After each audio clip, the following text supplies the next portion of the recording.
ఇప్పుడు చూసా ఎద్దులే సర్వస్వం. అప్పుడు ఈ యొక్క కారులు లేవు, విమానాలు లేవు, కరెంటు కూడా లేదు. ఎద్దులతోనే మడకలు దున్నాలి, దుక్కి చేయాలి, ఎద్దులతోనే కప్పిలు తీయాలంటే నీళ్లు పైకి తీయాలి. అలాంటి ఎద్దులతోనే ట్రాన్స్పోర్ట్ చేయాలి, రవాణా. ఎక్కడికి పోవాలన్నా, మార్కెట్కి పోవాలన్నా అప్పుడు ట్రాక్టర్లు కూడా లేవు.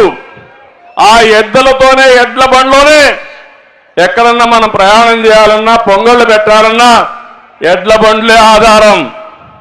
అలాంటి రోజుల నుంచి ఈ రోజుకి మార్పు చూస్తే కార్లు వచ్చాయి, డ్రైవర్లెస్ కార్లు వచ్చేసాయి. కారులో డ్రైవర్ కూడా అవసరంలా, కారు ఎక్కి కంప్యూటర్ ఆన్ చేస్తే ఏ ఊరికి పోవాలో, ఏ ఇంటికి పోవాలో నేరుగా వెళ్ళే రోజులు వచ్చాయి. కానీ ఇంకా పేదరికం ఉంది తమ్ముళ్ళు, ఆ విషయం మీరు గుర్తుపెట్టుకోవాల్సిన అవసరం ఉంది.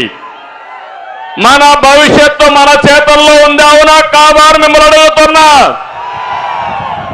అలాంటి భవిష్యత్తుకు నాంది పలకాల్సిన అవసరం మనందరి మీద ఉంది.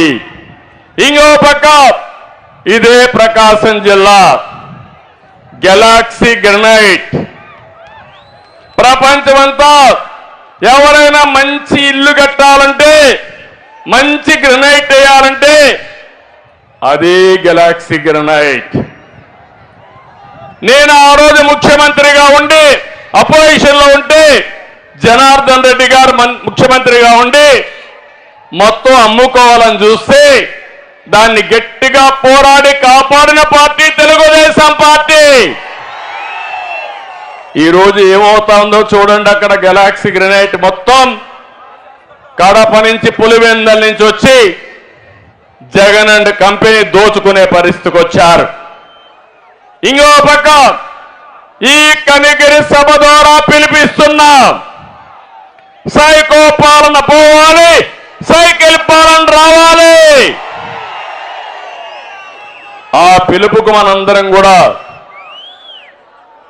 సిద్ధం కావాల్సిన బాధ్యత ఉంది.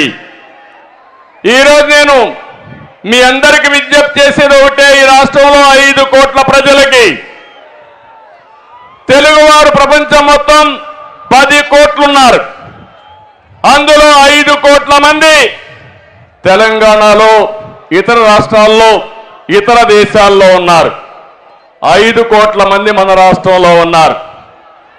ఇంకో పక్క మీరు చూస్తే కనిగిరిలో ఉండేవాళ్ళు ఇక్కడ పేదరికంలో ఉన్నారు. కనిగిరి వదిలిపెట్టి హైదరాబాద్కు పోయినా, బెంగళూరుకు పోయినా కనిగిరి నుంచి పోయిన వాళ్ళు బ్రహ్మాండంగా కోట్ల రూపాయలు సంపాదించారు. దానికి కారణం మీరు ఒక్కసారి ఆలోచిస్తే, అలాంటి అవకాశాలు ఇక్కడ క్రియేట్ చేసి ఈ వెనుకబడిన ప్రాంతమైన కనిగిరి బ్రహ్మాండంగా అభివృద్ధి అవుతుంది. అదే హామీ ఇస్తున్నా.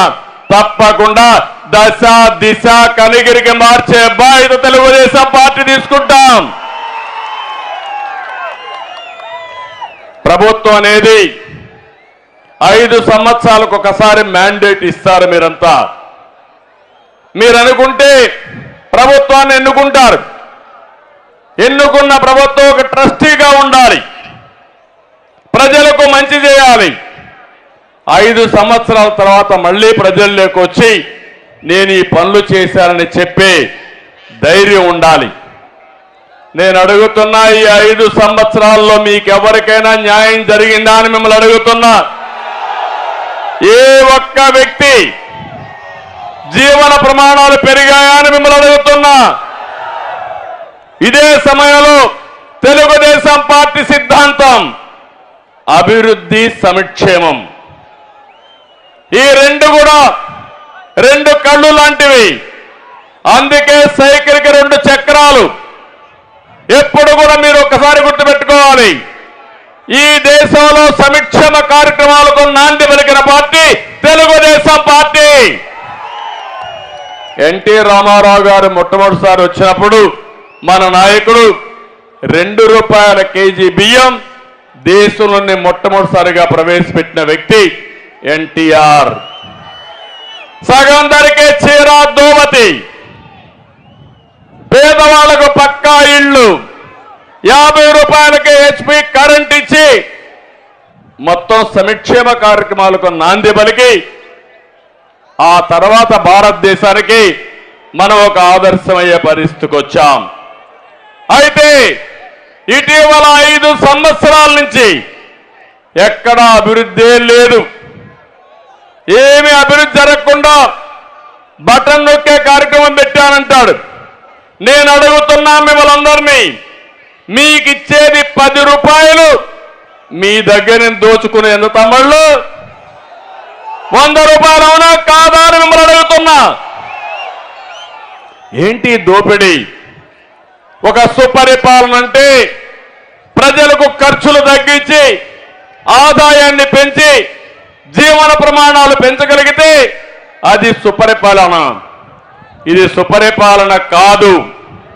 మీరు ఒక్కసారి గుర్తుపెట్టుకోండి, 25 సంవత్సరాల కంటే ముందు నేను ఐటీని ప్రమోట్ చేశా, ఒక విజన్ ఇచ్చా దూరదృష్టితో.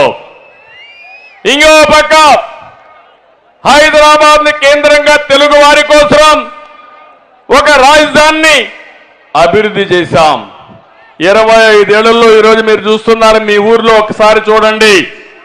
మీ ఊర్లో నేను చెప్పినప్పుడు బాగా చదువుకున్న వ్యక్తి హైదరాబాద్కి వెళ్ళాడు, బెంగళూరుకి వెళ్ళాడు, అమెరికాకి వెళ్ళాడు, లండన్కి వెళ్ళాడు.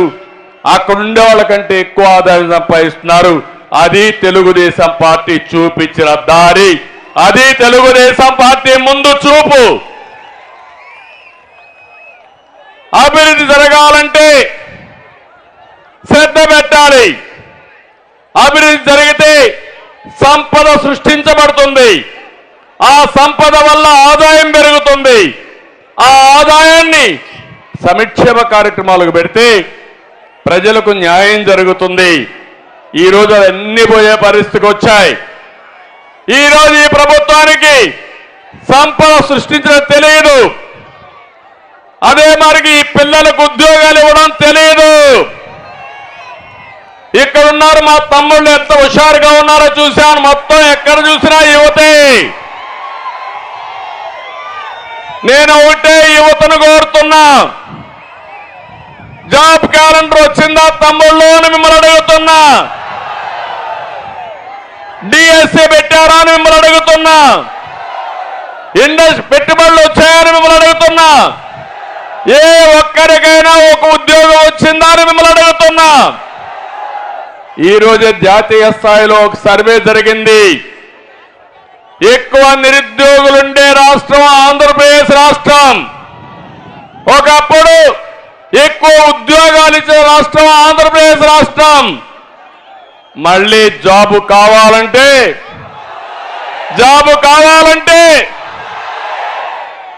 అయితే జాబు రావాలంటే మీరేం చేయాలి?